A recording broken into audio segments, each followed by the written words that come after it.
শ্রদ্ধা জানিয়েছেন। এই জাতীয়তাবাদী মহিলা দলকে তিনি খুবই ভালোবাসতেন, তার হাত দিয়েই তৈরি।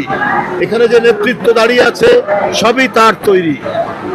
তাই বন্ধুরা আমার, বেগম খালেদা জিয়া যে আদর্শ, যে নৈতিকতা, যে অঙ্গীকার জনগণের কাছে দিয়েছিলেন, তার যে রেখে যাওয়া আদর্শ, সেই আদর্শ এত উঁচু মাত্রার নৈতিক বৈশিষ্ট্য ধারণ করে। আমরা সেই পথ ধরে, তার দেখানো পথ ধরেই আমরা এগিয়ে যাব। জাতীয়তাবাদী মহিলা দল এগিয়ে যাবে, বিএনপি এগিয়ে যাবে, সকল অঙ্গ সংগঠন এবং এদেশের জাতীয়তাবাদী শক্তি এগিয়ে যাবে। তার দেখানো পথ দিয়ে এগিয়ে গেলেই আমরা গণতন্ত্র সমুন্নত রাখতে পারবো, আমরা দেশের পতাকাকে ধরে রাখতে পারবো, স্বাধীনতাকে ধরে রাখতে পারবো, সার্বভৌমত্বকে ধরে রাখতে পারবো।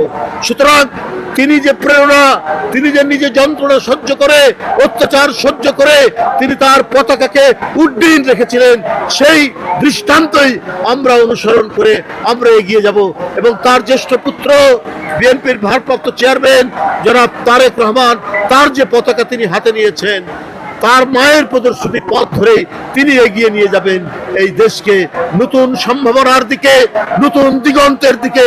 আমরা সেই দিগন্তের দিকে এগিয়ে যাব, যার জন্য প্রায় 40-45 বছর, 46 বছর লড়াই করে গেছেন, নিরন্তর লড়াই করে গেছেন, নিরন্তর সংগ্রাম করে গেছেন বেগম খালেদা জিয়া।